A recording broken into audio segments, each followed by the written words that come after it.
Buenas tardes. ¿Cómo les va? Mientras les estoy hablando para que prueben sus sonidos, estoy acomodando para ver la imagen. Eh,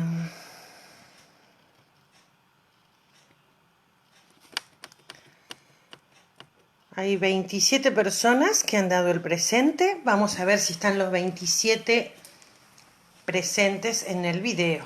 Claro. Eso, no crean que por dar el presente están presentes, ¿no? Porque yo tengo que chequear quiénes son las personas que ven los videos y después pasar esa información a preceptoría. Bueno, pero eso es una aclaración nada más.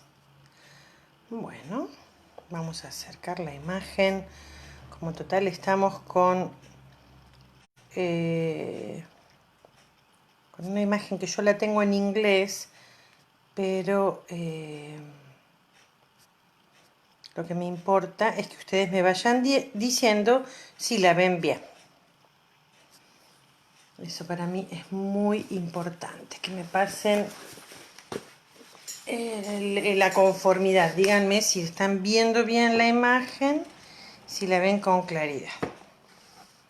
Es muy importante para mí que me digan eso.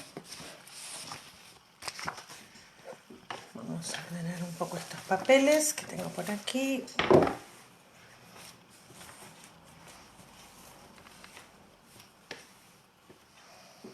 Bien.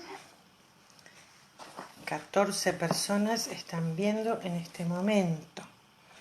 Falta la otra mitad. Si 27 dieron el presente, hasta ahora 14 estoy viendo nada más. Bueno, muy bien. ¿No me van a decir si ven bien, por favor? Si se les entrecorta, si la imagen está pixelada. Romina Morales dice que se ve bien. Ok.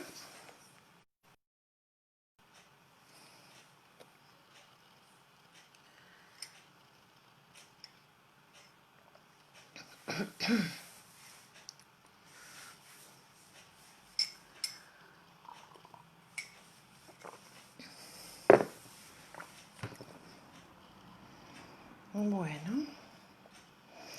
Lu Gallardo dice que se ve y se escucha bien. Nati Rodríguez también dice sí, se ve bien. Bueno, me alegro. Después ustedes me irán diciendo si se entrecorta o no. Esperemos que no. Acá está.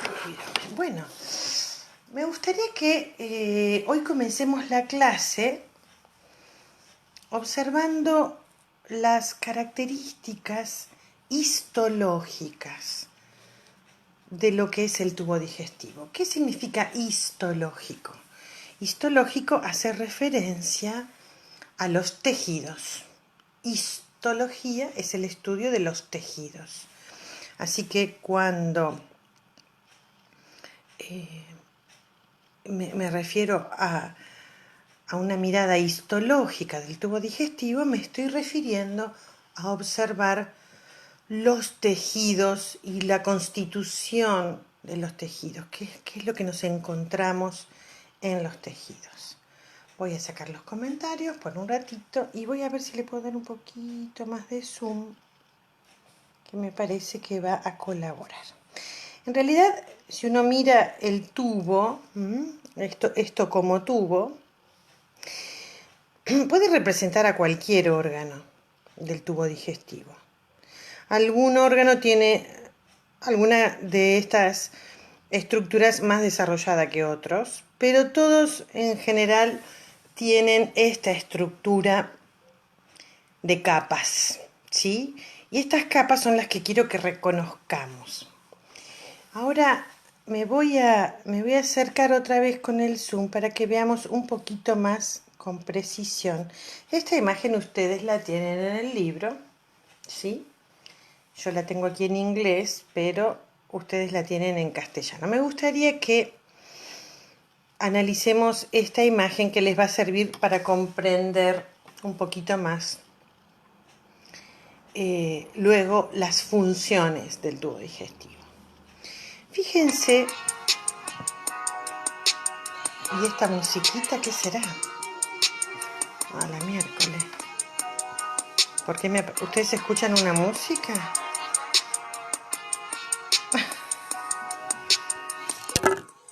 ¿De dónde sale? Ah, capaz que es de... Disculpen, ¿eh? Yo estoy esperando un webinar. Un webinar es una clase sobre hipertensión arterial y... Esto estoy esperando. Me han puesto una música porque va a comenzar en 10 minutos. Prevención cardiovascular en tiempos de COVID. Vamos a silenciarlo así no nos joroba. Disculpen, ¿eh? Uno trata, aún en cuarentena, de seguir estudiando, ¿sí? Y eso ustedes también deberían hacerlo. Buscar todas las actividades posibles para hacer por vía de internet. Cuando uno está por entrar, cuando faltan 10 minutos, como dice ahí, ponen una musiquita como de espera. La vamos a poner en silencio, así no nos interrumpe. Bueno, volvemos. Qué lástima, había acomodado todo.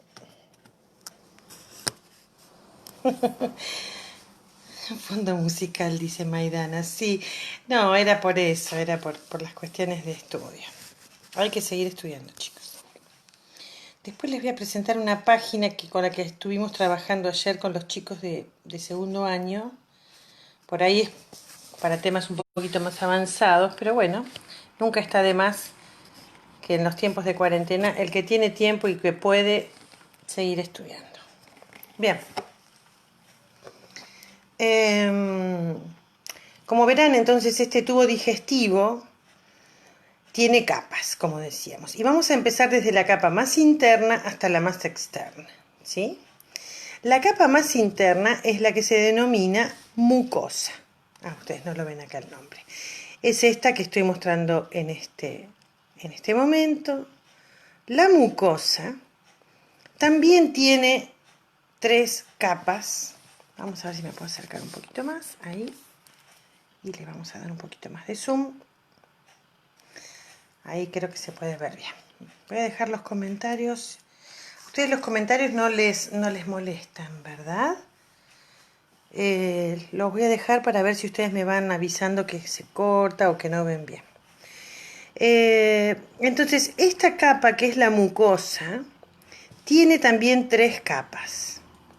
Esta más fina, simple, como que fuera una sola línea de cubos, es el epitelio de la mucosa. Es un epitelio simple, cúbico simple, que está apoyado sobre un tejido conectivo que se denomina la lámina propia. La lámina propia también tiene estructuras importantes como las glándulas de la mucosa. Y estas glándulas se comunican directamente con la luz. Ayer hablábamos de que era la luz del tubo digestivo. Bueno, la luz, el interior de este tubo digestivo. Entonces, aquí vemos la primera línea de glándulas, las glándulas de la mucosa, que están directamente relacionadas con el epitelio simple cúbico del tubo digestivo. Luego, esta mucosa, la tercera capa que tiene, dijimos entonces el epitelio, la lámina propia, y por último, la muscular. La muscular de la mucosa es una capa de células de músculo simple, de músculo visceral, y esa capa le da cierta entidad a la mucosa, porque cualquier elemento que irrite a la mucosa va a generar un grado de contracción de esta capa muscular.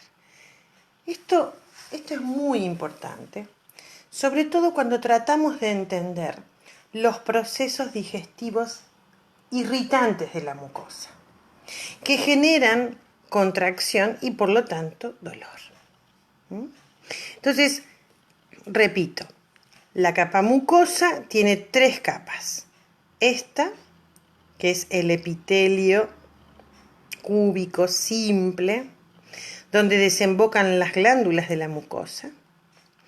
Luego tenemos la lámina propia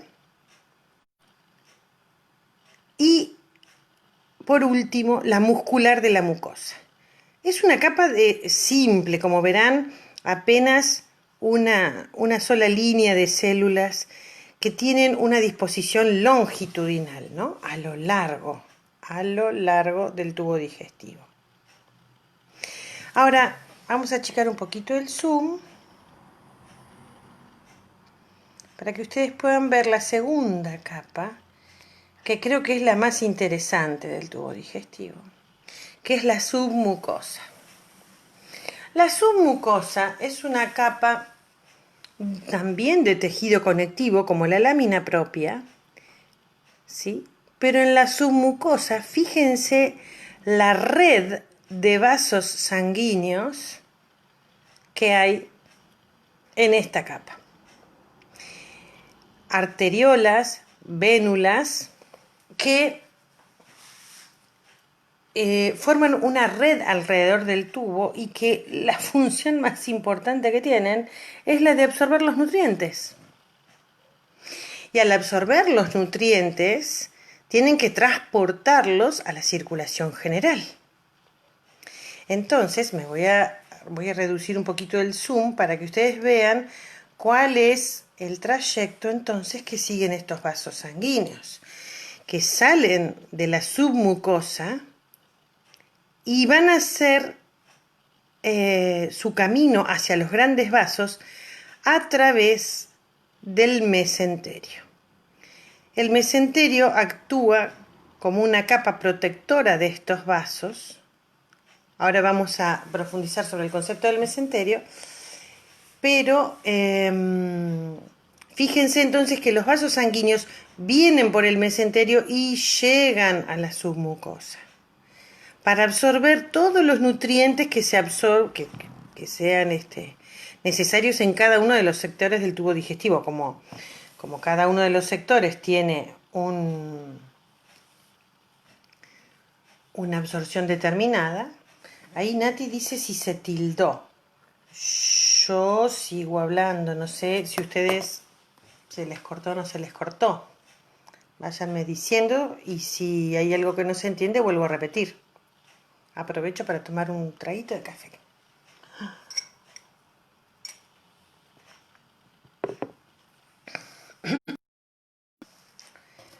Bueno, Nati, si hay algo que después te queda descolgado, decime y lo repetimos. Pero fíjense que además, ahora sí puedo ver, dice, además de la arteria, la vena, que están formando una red en la submucosa, fíjense estas estructuras amarillas. Fíjense estas estructuras amarillas que forman una verdadera red en la submucosa y que son estructuras del sistema nervioso. Concretamente, unas células especializadas del sistema nervioso que son neuronas. Sí, el intestino también piensa. El tubo digestivo, que creíamos que no tenía conexión más que con los nervios que llegan al tubo digestivo, tiene sus propias neuronas. Y estas neuronas van a ser estimuladas con la distensión del tubo digestivo. ¿Cómo es esto? Si el tubo se distiende, por ejemplo, cuando hacemos una alimentación rica en fibras, estas neuronas van a estimular a las células musculares, provocar contracciones musculares y entonces va a haber un movimiento intestinal que conocemos con el nombre de peristaltismo. Ahora vamos a a volver. Se tildó mal, dice María. ¡Ay, Dios! Después se supone que lo pueden, al video lo pueden ver, y yo cuando lo vi ayer está completo, o sea, también pueden volver a verlo, ¿no? Cuando volverlo a ver en el muro de nuestro grupo. ¿Está? Bien, así no interrumpo más. Estas células, las neuronas que se encuentran al interior del tubo digestivo, aplicadas sobre la submucosa, estas células, son las que cuando el tubo se distiende se estimulan. Y se distiende cuando hay un volumen interesante de alimentos en la luz del tubo. Por eso, hoy por hoy estamos insistiendo en las alimentaciones ricas en fibras, sobre todo para aquellos pacientes que tienen trastornos de constipación. ¿Qué es la constipación? Un ritmo de movimientos peristálticos lento que hace que los pacientes defequen no diariamente, sino menos, una vez cada 2, una vez cada 3 días, lo que les provoca malestar, dolor. Y cuando les pedimos, como medida principal, les pedimos que hagan una dieta rica en fibras, porque cuando tengan mayor volumen en la luz del intestino, mayor distendido va a estar y más va a estimular a estas neuronas de la submucosa, que luego van a contraer a los músculos, y acá llegamos entonces a la tercera capa, que es la capa muscular. Esta muscular, la capa muscularis, tiene 2 capas de músculos, básicamente 2. Algunos órganos tienen 3, pero vamos a hablar directamente de una generalidad, ¿no? Y es que la capa muscular va a tener fibras longitudinales, es decir, a lo largo del tubo, pero también fibras circulares alrededor del tubo. De tal forma que la combinación de movimientos a lo largo y en circular resulten movimientos propulsivos. Propulsivos significa que van a avanzar, ¿sí? Que van a hacer avanzar el alimento. Vamos a ver.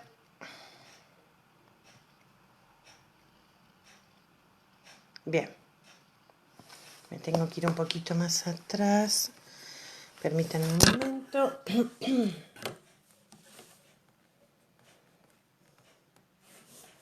A ver si lo podemos ver bien. Vamos a sacarle un poquito de zoom. Ya voy, ¿eh?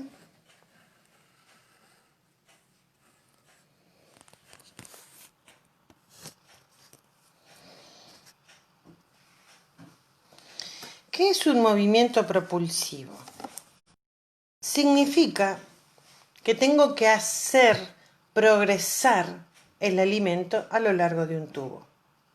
En este caso, por ejemplo, estamos viendo al esófago. Dentro del esófago vemos al bolo alimenticio que se ha formado, durante la masticación, y que tiene una contractura muscular por encima del bolo y una relajación del tubo por debajo del bolo. Esto es como cuando apretamos un dentífrico, ¿no?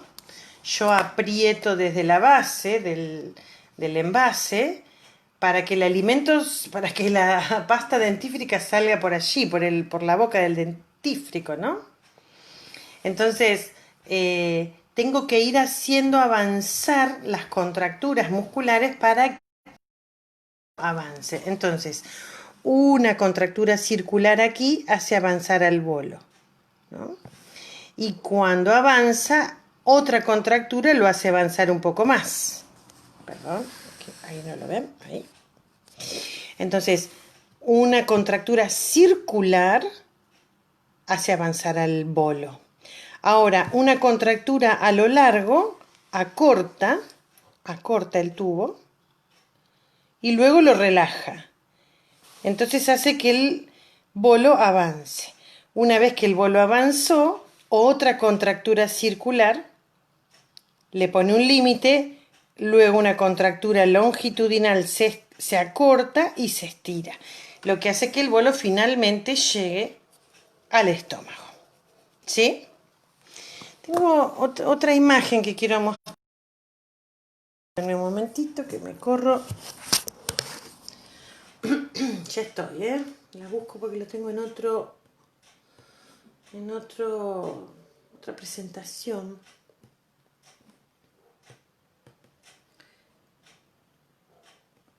Ya estoy, ¿eh?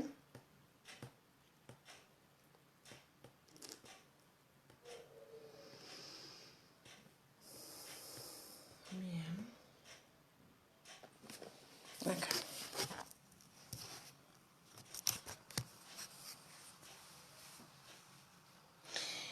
Entonces, si uno puede contraer un músculo, por supuesto que son involuntarios, ¿no? Los músculos de arriba están relajados, los circulares están contraídos, como dice acá, perdón, no les estoy mostrando eso, ahí.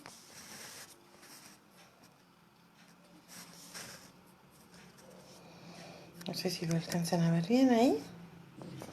Los músculos circulares superiores están relajados, al nivel del bolo se contraen, inmediatamente por encima del bolo, lo que hace progresar al alimento, ¿sí? Y así a medida que va progresando, va avanzando. Pero es muy importante también esta función del músculo longitudinal que se acorta y se alarga, se acorta y se alarga. Por supuesto, en todo esto es muy importante la coordinación de los movimientos. La coordinación de los movimientos. Incluso no sé si alguna vez les habrá pasado de estar, sobre todo cuando uno está comiendo y conversando, sentir un dolor fuerte, retroesternal, y uno siente que el alimento se ha atorado a lo largo del esófago y enseguida va a buscar una bebida siente que si traga, esa bebida va a empujar. El líquido no empuja nada. Lo que hace cuando yo estoy tragando líquido para desobstruir el esófago es volver a coordinar estos movimientos entre la capa muscular circular y la capa muscular longitudinal. Al obligarme a tragar algo, en este caso una bebida, nuevamente se coordinan los movimientos y cede la obstrucción. Hay una patología que se llama espasmo esofágico difuso. El espasmo esofágico difuso causa mucho dolor, tanto que puede hacer confundir al dolor de un infarto. Más de una vez les va a pasar, si están atendiendo y trabajando en una guardia, que venga un paciente con dolor torácico, retroesternal, que comenzó mientras estaba comiendo. Seguramente estaba comiendo y estaba discutiendo con otra persona, estaba llorando, estaba angustiado el paciente. Y es característico, ¿no? En esos momentos el esófago se contrae y se descoordina de tal forma que el alimento queda obstruyendo el paso. No le va a provocar al paciente un trastorno respiratorio porque obviamente no tiene nada que ver la vía respiratoria con la vía digestiva, pero sí una angustia muy importante porque el dolor es intenso. Está en el mediastino, ¿no? Por detrás del corazón, así que el paciente fácilmente relaciona ese dolor con el corazón y viene a la guardia angustiado y hacemos un electrocardiograma y el electrocardiograma es normal. y hacemos unas enzimas cardíacas y es normal. Y entonces observamos que el paciente lo que ha sufrido es un espasmo esofágico difuso. Bien, eso me parecía muy interesante de que se entienda. Esto es lo que se denomina peristaltismo.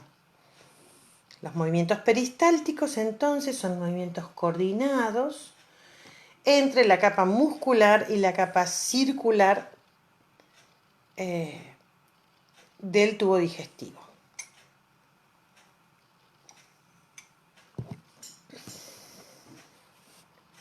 Bien, tengo acá otra imagen que ustedes también la tienen. Esta no es del libro, pero es muy similar a la que tienen en el libro. Fíjense en el estómago. Aquí también tenemos una serie de capas, ya no 2, sino 3. Esto me parece muy interesante porque el estómago, si ustedes tienen la oportunidad de verlo en vivo y en directo, a mí me hace acordar a un lavarropas. Es un mezclador.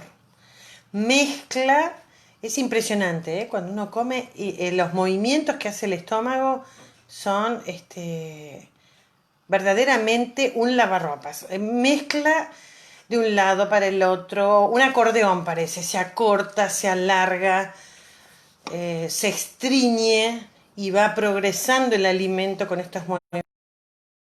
Fíjense que hay una capa longitudinal, la capa más superficial es longitudinal, la capa circular, que le da toda la vuelta al órgano, y por último la capa muscular oblicua. Hay 3 capas de músculos en el estómago, a diferencia de las 2 clásicas que tiene el resto de los órganos.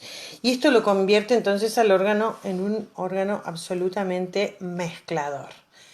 Esa creo que es una de las funciones más importantes. Tomar el bolo alimenticio, mezclarlo con los jugos gástricos, que ya veremos después qué es lo que tienen, y formar entonces el quimo, este alimento mezclado con los jugos y las enzimas gástricas. Fíjense que en el corte escalonado se puede ver entonces las 3 capas, la longitudinal, la circular y la oblicua. Por último se ve la capa mucosa del estómago, que es tan importante. Ayer dijimos que las glándulas de la mucosa fabricaban ácido clorhídrico. Entonces, esta mucosa forma pliegues, fíjense la cantidad de pliegues que tiene la mucosa gástrica. Y estos pliegues hacen que aumente la superficie de exposición a los alimentos. Imagínense que la exposición a los alimentos que tiene la mucosa, una mucosa plana, va a ser mucho menor que la exposición que le pueden dar tantos pliegues. En realidad, si hay una característica del tubo digestivo, sobre todo de la primera porción del duodeno, que es donde van a ocurrir los procesos digestivos más importantes, es que tenga muchos pliegues. Y esos pliegues, tanto en el estómago como en el duodeno, hablan de una oportunidad mayor de tener los alimentos contacto con la mucosa. Estos pliegues son los que se pierden en la enfermedad celíaca. ¿Qué es la celiaquía? La celiaquía es una alergia a trigo, avena, cebada y centeno. Alergia que se manifiesta por el aplanamiento de los pliegues. Cuando el gastroenterólogo hace una endoscopía y se mete por el esófago y llega al estómago, se encuentra con ausencia de pliegues, se encuentra con una mucosa lisa, lo que disminuye notablemente la superficie de contacto de los alimentos con la mucosa, y cuando esto se traslada a duodeno, yeyuno, ilion, bueno, disminuye la posibilidad de absorción de nutrientes, ¿no? El paciente termina desnutriéndose. Muy bien. Vamos a volver al power de el tórtola. Acá estamos. Y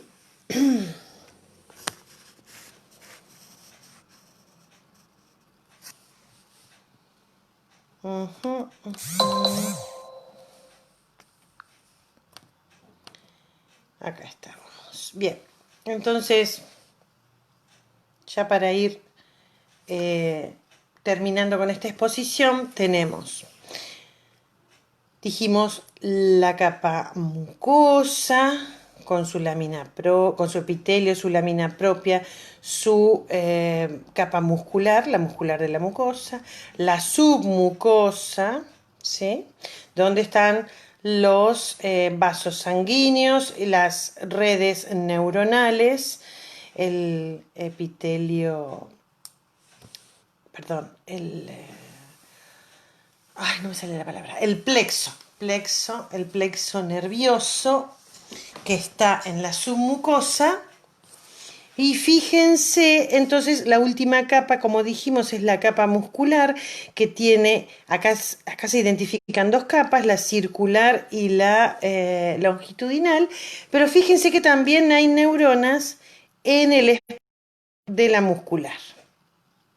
O sea que son dos plexos nerviosos, el submucoso y el mientérico.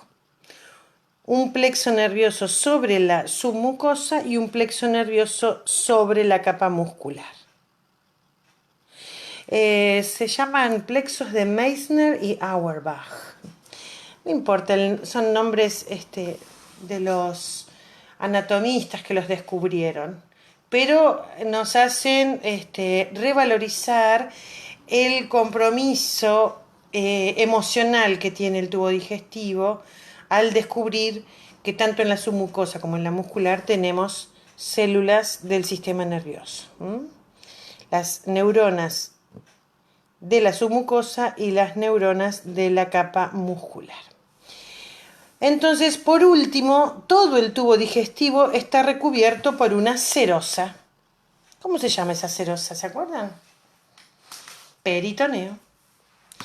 Y es el peritoneo idéntico a la pleura de los pulmones, al pericardio del corazón, a las meninges del sistema nervioso que todavía no conocemos. Esta serosa es una capa, es un epitelio simple que recubre a todo el tubo, ¿sí? Y que se prolonga envolviendo, fíjense, a los vasos sanguíneos. Entonces, ¿qué es el mesenterio? Ustedes van a encontrar ese nombre allí en el libro también ustedes, el mesenterio. Y el mesenterio son dos capas de serosa, de peritoneo, rodeadas de grasa, y en cuyo interior están los vasos sanguíneos y las terminaciones nerviosas que llegan a los plexos. Por lo tanto, acá aparece la primer función y más importante del peritoneo, que es la de transportar los vasos sanguíneos y los nervios. No sé qué está pasando, que veo que hay 8 personas viendo, nada más. 6. ¿Qué pasó? ¿Se cayó la conexión? Bueno, 5, no sé. Yo, como verán, estoy recibiendo mensajes, escucharán el pipip. O sea que yo conexión tengo. Deben ser ustedes, pobrecitos que no tienen Hay mucha gente usando internet a esta hora. Supongo que debe ser eso. Bueno, los voy a dejar por ahora acá. Me voy al webinar que tengo de riesgo cardiovascular y nos vemos el martes que viene. Me parece que vamos a tratar de hacer las clases como hicimos las semanas anteriores, ¿no? Que ya les suba una clase, la ven tranquilos en casa, en otros horarios, por ahí donde haya menos conexión y menos uso de las redes. Pueden dejarme las preguntas en los comentarios. Hasta la semana que viene.